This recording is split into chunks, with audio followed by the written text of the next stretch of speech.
Hello, everybody, and thank you for tuning in to the Liberty Report. With us today is Chris Rossini, our co-host. Chris, welcome to the program. Happy Friday, Dr. Paul. Great to be with you. Very good. Well, today's an interesting day. There's lots of things going on, especially when you're dealing with the government and the election coming up. A lot of fibbing and distortion of the facts, and of course, I believe the government has always distorted the facts, and they've been doing that for a long time. So when the government makes an announcement, I didn't believe them, and as the years went on, it was more and more percentages that I didn't believe, and I thought I was alone. But as time went along, there were more and more people, and then it was just the radical, the people, the anarchists. They were the ones that were saying you don't believe the government. We did have a lot of people believe the government when it came to the danger of COVID. But after the lockdown, people started changing their mind. There are more doubts than ever before. And certainly there's a doubt about what's happening in the economy, because there's something sort of distorted in the statistics that we get. But I think that people are starting to wake up. And I actually think the Wall Street people who are not in the planning know that. It's not like they're stupid, but they know, and what their job is just to factor that in. Another factor, and that is, what will that do to the markets when they make announcements? But anyway, that causes chaos because we don't hear the straight story. There's more people now than ever that don't believe the government. The FBI and the CIA have discredited themselves. So it's really tough, and I really think that it would be rough trying to be a financial advisor. I never felt comfortable with the professional financial advisor, and it's not that I was ever a genius of investing, but I was always cautious, and I thought things were important to watch. And I did that ever since 1971, when that was really the enlightenment for me on finances, because that was anticipated and it came just as was predicted, and it's been trouble ever since. And that was the closing of the gold window, the complete severance of gold from the dollar, and it was very, very chaotic in the 70s, and we've limped along since then. But the problem really was just stored, and the balloon was built bigger and bigger. So the longer they keep a bubble going, the worse it's going to be. So right now, more people than ever are concerned about what's happening, in the marketplace, and there's more people looking to, what do you do about it? And I noticed that, there are a lot of people advertising on TV, well, you ought to look to gold, Well, this is one of the reasons I partner with Birch Gold Group. It's because they've been in the business a long time, and they look at us from an investment point of view, as well as a political point of view. And they talk about providing, safety. So this is one important reason that I do work with Birch. And you can get some information from Birch. You'll find out a little bit more about their company because they have some information they'll send you for free. And that's important because knowledge is important. If you're making your personal decision, it always helps. So all you have to do if you're interested in getting some of this information from Birch Gold is you text Ron 989898. That's not too complicated, and they will send you material. There will not be a charge with that, but that might give you some additional information or might introduce you to some information that you might want to look at for further investment. But it is very important. So once again, if you're looking for more information from Birch Gold, the company that I endorse, you go to Ron 989898. Very good, and nice to be with you today, because today with Chris, we're going to be talking about that mild problem we have at our borders. But what we really want to concentrate on is the confession by, Adams, the mayor of New York City. It's unbelievable. It's a wreck. It's gone bankrupt. What are we going to do? But we found out whose fault it was. The mayor was very specific, He said, we wouldn't have this trouble if it hadn't been for the governor of Texas. He sent up some of his illegal immigrants. How dare he do that? Make the point. Don't you know that we are a sanctuary city and we want to run it nice and clean and calm? We don't want too many. We just want the right number in order to make a political point that we should have more charity and we should have more humanitarianism. And suddenly the tune has changed. And it was doomed to change. I think most people realize that any time you take a substance or a position or a debt benefit and you subsidize it, guess what? You get more of it because it's free in a way, temporarily that is. So this is what happened. They made all this immigration problems, the social problems, the legal problems, and everything else. Even the punishment of American citizens, American taxpayers, property owners. It will punish them, and it will open up the doors and show the world how generous the people who run the sanctuary cities are. And quite frankly, they did it all at the sacrifice of liberty. And it turns out that even they who are running these cities are realizing, well, the policy doesn't seem to be working, but they don't admit it and say, well, it's because we messed around and took away their liberty and all of a sudden opened up the door, stole from one group of productive Americans and gave it to these people who come in illegally.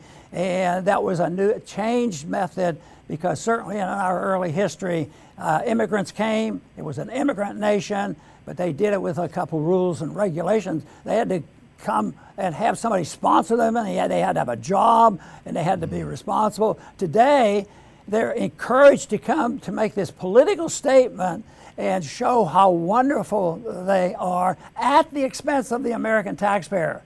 And the American people have been getting disgusted for a good many years, and they are very disgusted. But this is a telltale sign that something big has broken, and that is the people who are running these cities and destroyed their cities and undermined liberty as a principle, they are starting to wake up. But unfortunately, they're not willing to say, oh, it was a bad idea. We shouldn't have done that. We should have done A, B, C, and somebody else did this. They just didn't give us enough money. We just needed a better city manager, that sort of thing. But I tell you what, though, I think it's a lot bigger than that. And I think if they're not careful, they're going to have the country looking like our borders, just a total breakdown of law and order, just as our inner cities have already done. Chris. Right, Dr. Paul. And I'll be honest, when I was listening and watching Mayor Adams, I couldn't believe my eyes or my ears and I was thinking, what are those people that are sitting behind him thinking? Because he was as blunt as you can be, talking about how it's destroying the city we knew we're about to lose. And if only people would realize, if this applies to the city, it applies to the country at large, And, the snarky part of me was thinking, well, does this mean that Democrats are xenophobic and racist? No, of course not. They sling those words around, about people in Texas and Florida without even thinking it through.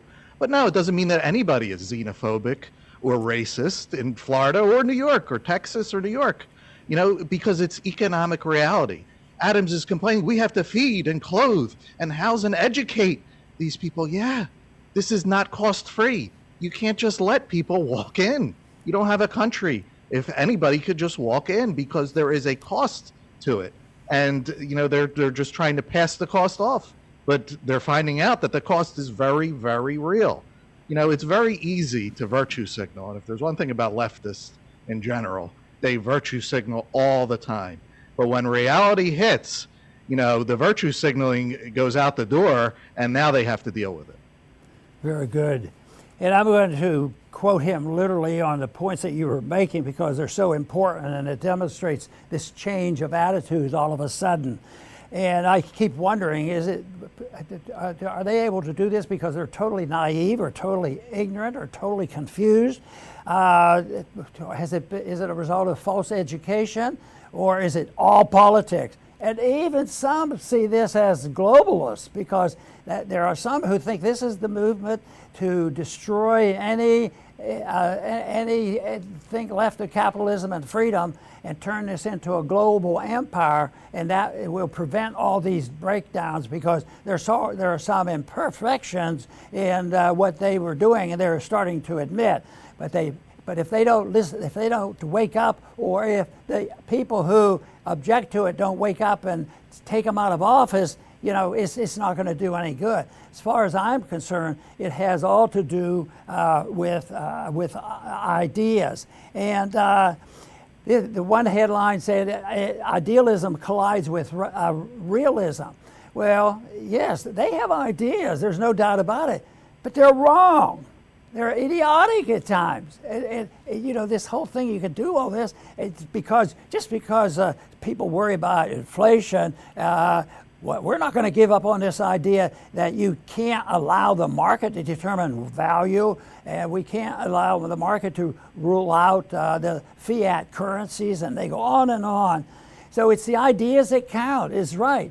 But unfortunately, the educational system in the past 50, 60, 70 years has all been a progressive type of education that teaches people that interventionism and planning, that's the humanitarian thing to go. A lot of people go along with that. A lot of people followed COVID lockdown because they believed they were doing a patriotic thing to take care of people, not infect their family, and all this. But it's ideas that count, but we got to sort it out and find out which ideas are based on truth and consequences, or whether it's because somebody uses it to promote their system of government. But quickly on a little quote on the subject that Chris has already mentioned. He said, "We turned the city around," that's when he became mayor, "in 20 months. And then what started was a madman down in Texas." When I read that, I thought, they're going to talk about me. They're going to talk about me. No, they didn't go after me. That madman down in Texas decided he wanted to bus people up to New York City. The city already was under pressure of issues, and here those Texans were sending us more. I think their ideas had not straightened out. They were just demagoguing there. And this is another thing, and this has to do with the money and paying for it and the inflation, because you couldn't even do it if you didn't have the inflation of the money supply.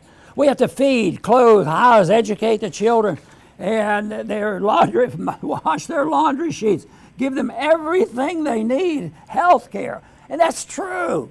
At the same time, it's been pointed out where veterans aren't getting as proper care, and other people. If you're an American citizen, I heard of a case where somebody pretended they were an illegal alien so they could get in the front of the line. That is utterly ridiculous, but it's what happens when idiots take over the government and start saying, I can plan everything. I know what's best for everybody, and that will make them safe and secure because we will do it for humanitarian reason. That's a farce, and that farce has to be exposed. Excellent, Dr. Paul. Yes. In a free society, and we're very far away from that, unfortunately, immigration would be a matter of property rights, private property rights. As a property owner, you could invite someone just like into your house, onto your property to live, to work, and that owner would bear the cost, or the cost would be voluntarily chosen, and the person would bear it. Dr. Paul mentioned that you used to have a sponsor. When you come here. My grandparents are a perfect example, and they came from Europe. They had to have a sponsor, they had to have a job and prove all these things, because somebody has to bear the cost of someone coming in. Today, you just walk in, and who's bearing the cost? They say, oh, we'll all bear the cost. No, we can't, first off, we're not agreeing to it. And second off, it's, look at how the cost skyrockets, and he's complaining. We have to feed and house and this and that and educate. But that's how our government operates today. It's the same thing with Ukraine. You go fight Russia, and they're dying by the hundreds of thousands, Colonel McGregor says. Who's going to bear the cost? First off, the Ukrainians, they're dying, but we're bearing the costs. And another $1 billion was sent, the other day. And they don't care whether we like it or not. This is, this is how our government thinks of us. They're going to do what they want. We're going to bear the cost, whether we like it or not. And, obviously this reaches a boiling point. This is impossible to sustain. And we're just seeing all these different aspects. And, the migrant crisis is a major one. And it's obviously now affecting the cities. Very, very good. They claim it's up to the government to make us safe and secure, and they're not doing a very good job, because the first thing they've been doing for many years, and they have their ups and downs on the effort, is get rid of the right to own a gun. But indirectly, they're still achieving a lot of that, because we hear of cases where hoodlums come in and they do it openly. It's not like they have to come at dark at night and hide and steal. They come in the light of day, break up everything. There'll be a gang of them. Police nowhere to be found. If they are, they're standing off a guard for it. But then if they're taken to court, some of these guys and people are arrested 3, 4, 5 times a day. And then they're released because, this humanitarian approach is, you can't lock people up. How are they ever going to get ahead? So it's really idiocy when it comes to that. So I think that if we had a better understanding of the Second Amendment, we wouldn't punish people who defend their own property. I think that problem in Texas is there, but it was well known in Texas that nobody robbed anybody in the rural areas, because everybody knew they had a gun, and everybody knew there was a law that said that if you're in somebody else's house and you were uninvited, that you're not going to be held if you defend yourself. But that is the problem. They can't even, not only do they steal the property from you, the property you have, you're not allowed to even defend it. So that is a far cry from the Constitution. It's a far cry from the responsibilities that should be the people's responsibility in a free society. Some people say, well, Ron, this is crazy, because in a libertarian society, you'd have open borders, and you'd have chaos on the borders, and you'd have all this stuff. Well, that's not true, because we have that, and we had all the authoritarianism possible, and the people have been told that they don't own property, they don't own the schools, and they're not responsible for themselves. But they will, at times, look to the government, overly so, and say that the government will take care of us. And that's where the real problem is dependency on making people safe. It is a simple principle. A lot of people believe the very first job for the federal government is to keep us safe. Well, that's a bit of a half-truth and a mixed truth, because it isn't.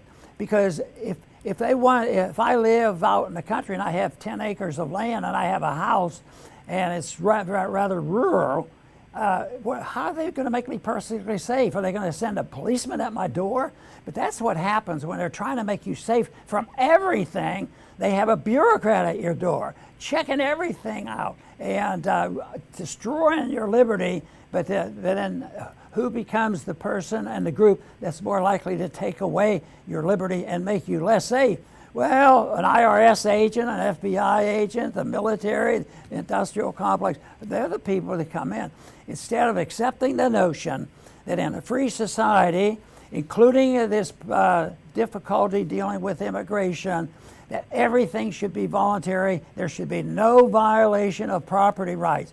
And today, we see stories coming in because it's getting bad, and the bureaucrats who want help, they're not open. They say, I just allowed 6 more immigrants into my house, and I have to care of them, and I'd like you to take care of some. But they do say that. They offer that out. Why don't you take care of a few of these immigrants and just take them into your homes?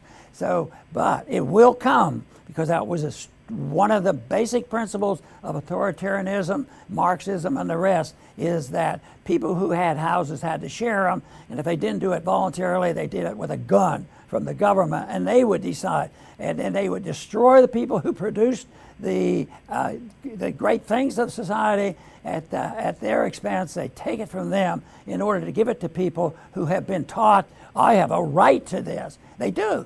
The recipients believe they have a right to what they need or want, and that's quite a bit different than a right to be left alone. Chris. Fantastic, Dr. Paul. I will finish up with my closing thoughts.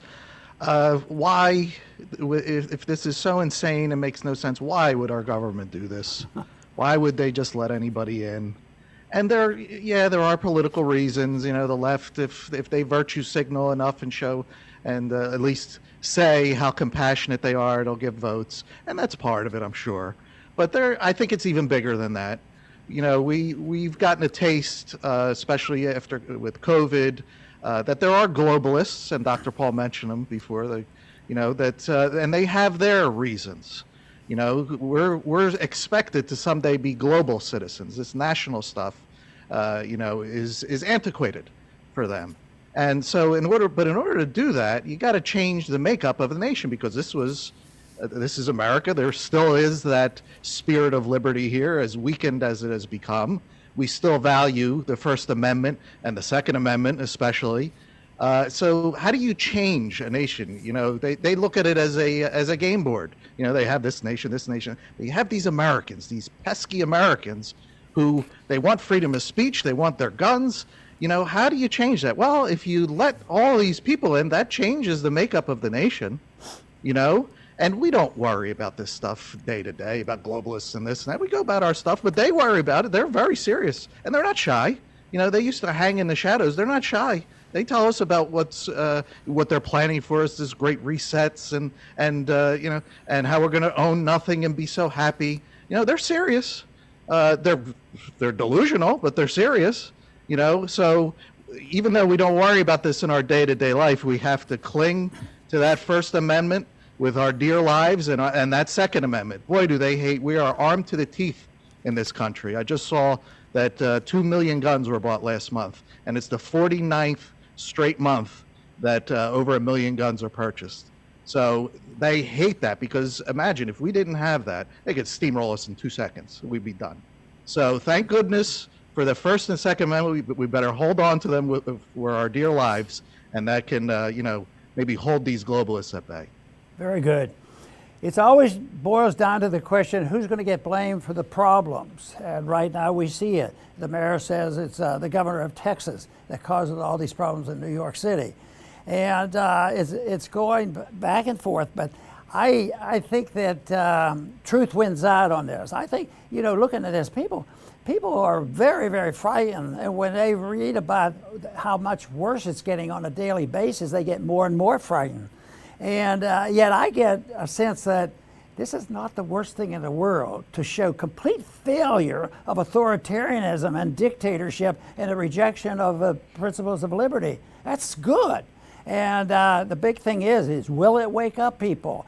And I think that it very much can do it. But it takes people to, get the message out. And instead of accepting these ideas and the argument that the very people who created this, we want them to solve the problem. That won't work. You got to reject the notion that the authoritarians who want to take care of us from cradle to grave and manipulate the currency of the world and have an empire that we will manipulate. It won't work. It's not working. The seeds have been planted already for that. And that, the immigration, I said that, it wasn't a surprise to us that we have these crises at the border. But the seeds were planted over the last decade even or more. And there have been some very good people pointing it out. This is not going to work because we think we have endless wealth and we'll be able to take care of everybody. It turns out in order to call off this, to take care of this fraud, they had to cheat the people who are working out of their wealth and their liberties and give it to people who see themselves as they have a natural right to take whatever they want and they should never be punished. That has to be reversed or we can't save it. But I'll tell you what, I think the seeds have been planted. The seeds of liberty are planted. There is a remnant out there. I think the remnant is bigger now than it was, 10 or 20 years ago. There's a lot of people thinking about this, but they don't always get heard because the people who disapprove of hearing the truth, they oftentimes predict hide it. Just think of all the time and the trouble that the violation of the First Amendment has occurred with all the information that came out with COVID. And but They can't stop it. They can't stop it. An idea that his time has come cannot be stopped by armies. They're too powerful. It's hard, limp along, it'll be ups and downs. But I believe very sincerely that what we're seeing today is a wake-up call, and people ought to wake up and find out more about what liberty is all about and what they can do to help preserve liberty for all of us.